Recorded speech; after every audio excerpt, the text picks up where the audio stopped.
वज़ीर-ए-आज़म शहबाज शरीफ ने गवर्नर फैसल करीम कुंडी और एमर वली खान से अहम मुलाकातें की हैं, जो किसी बड़ी सियासी तूफान की पेशगोई लगती हैं।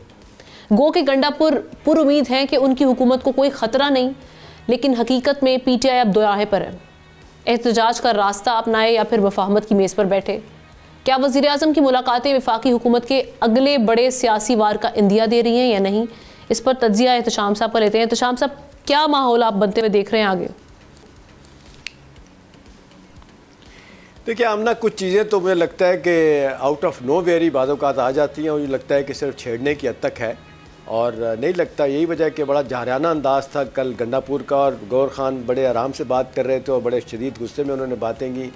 उन्होंने कहा लेके आए आप मेरे ख़िलाफ़ अदम एतमाद, मैं देखता हूँ, मैं सियासत छोड़ दूँगा, घर चला जाऊँगा।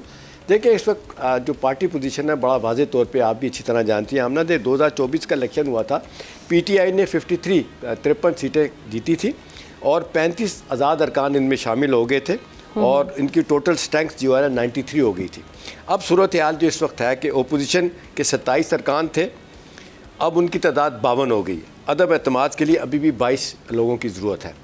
जो बड़ी पार्टी KP में है, फजल रहमान साहब, उन्होंने तो कल मैसेज दे दिया, जो इत्तलात आ रही हैं बानी PTI को कि जी हम किसी अदम एतमाद का हिस्सा नहीं बनने जा रहे। तो अपरेंटली नहीं लगता कि ये कोई ऐसी चीज़ है। नंबर गेम जो है ना वो पूरा ही नहीं है कि हो सके। और मेरी खबर ये इत्तला ये है कि कोई इस तरह की चीज़ नहीं हो रही है, कोई सियासी तब्दीली का इम्कान नहीं है। अच्छा। कोई तजवीज़ ज़ेर गौर नहीं है जो बताया। आप कह रहे हैं PTI की जो गवर्नमेंट अभी बनी हुई है वहाँ पर वो वैसे ही रहेगी, पख्तूनख्वा में वो वैसे ही रहेगी। देखें ना, वहाँ पे जितने इख्तलाफात वहाँ पे पैदा हो गए, नहीं लगता इस वक्त कि हुकूमत को ज़रूरत पड़ेगी कि उनको तब्दील किया जाए। गंडापुर एक जिसको कहते हैं वो ऐसे तो स्ट्रॉन्ग पोजीशन में है, लेकिन अंदर के इख्तलाफात हैं। देखें कल बैरिस्टर गौर ने जुनैद अकबर के बारे में शदीद बातें की, गलत बातें की, या जो भी कहा, उनको कहा आप पार्टी के लिए कुछ नहीं कर सकते तो घर जा के बैठ जाएँ। तो वहाँ पर उनके इख्तलाफात अपनी जगह पर, सूरत हाल जिस तरफ जा रही है, मेरा ख्याल है हमने जो एक सबसे अहम बात है ना, देखें पावर पॉलिटिक्स जो है ना वो और चीज़ है, पॉपुलर पॉलिटिक्स कुछ और है। ठीक है, पॉपुलर पॉलिटिक्स में PTI आप आज भी इलेक्शन कराएं तो शायद इलेक्शन वही जीतेंगे, जो बात गहनादारी की माननी पड़ेगी। KP की हद तक मामला इतने ख़राब हो चुके हैं कि अंदर पार्टी तोड़ मोड़ का शिकार है।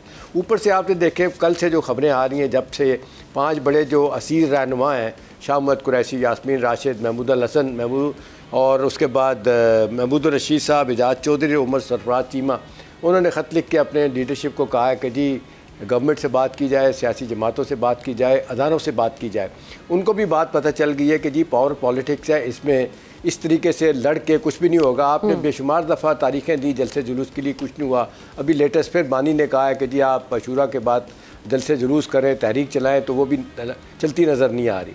सवाल ये है कि इतना नुकसान करने के बाद भी आमना अगर उनको वो क्या कहते हैं कि एहसास ज़ियाँ जो जाता रहा, उनको समझ नहीं आ रही सियासी तौर पे कितना नुकसान हो रहा है। लेकिन ना कोई भी सियासी पार्टी उनके साथ खड़ी नहीं। मौलाना फजल रहमान के साथ इतनी लड़ाई शुरू कर दी है कि उन्होंने वकास अकरम ने उनके खिलाफ दिया, और आज देख लें हमारे एक शो में हमदुल्ला साहब ने सख्त तनकीद की उन पर कि ये तो लोटा आदमी है, कल किसी एक पार्टी था, कल ये PTI को छोड़ के कहीं और चला जाएगा, और मौलाना ने तो वकौल उनके सियासत ऐसी की नहीं है। अब सवाल ये है कि यहाँ इसके बाद क्या होगा। KP में तो कोई तब्दीली नहीं आ रही। हाँ, KP की हद तक जो मेरा ख्याल है जो नुकसान पार्टी को आमना हो रहा है ना, तो धड़ेबंदी की सियासत वहाँ पे हो रही है, जिस तरीके से करप्शन की नहीं। तो फिर ये जो मुलाकातें हैं एहतशाम साहब, क्विकली ये जो मुलाकातें हो रही हैं गवर्नर खैबर पख्तूनख्वा फैसल करीम कुंडी और एमर वली खान, ये फिर किस चीज़ के लिए खिचड़ी पक रही है? हाँ, ये अच्छा सवाल है। आमना देखें ना, ये सियासी तौर पे दबाव बढ़ाना चाहते हैं, एक नई एम्बेरसमेंट गंडापुर के लिए लाना चाहते हैं। कोई आपने देखे जिस तरीके से फैसल साहब की कुंडी की ज़ाती लड़ाई या सियासी लड़ाई उनके साथ है गंडापुर के साथ, और इसी तरह से गंडापुर की लड़ाई इन दोनों के साथ, इनसे भी है, मौलाना फजल रहमान से भी है, तीनों का ताल्लुक डेरा इस्माइल खान से है। वो तो चलती रहेगी, थोड़े थोड़े फ़ायदे के लिए ये सब कुछ करते रहेंगे।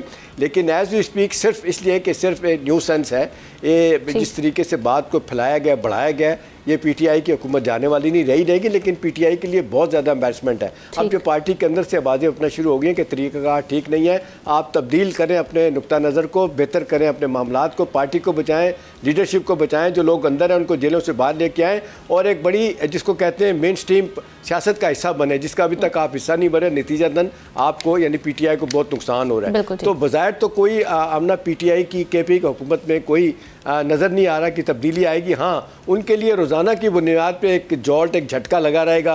आज हैं कल नहीं है, कभी उनको पता चलेगा जी जितने बजट से पैसे मिलने वो नहीं मिले, कभी सरप्लस बजट के नाम पे उनकी मानी पीटीआई उनकी धुलाई करेंगे कि बजट आपने क्यों पास किया, नहीं अब पास कर लिया तो दोबारा आप अदालत में जाएं।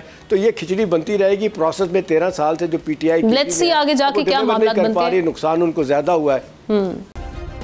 सब्सक्राइब करें और बेल दबाएं ताकि कोई खबर रह न जाए।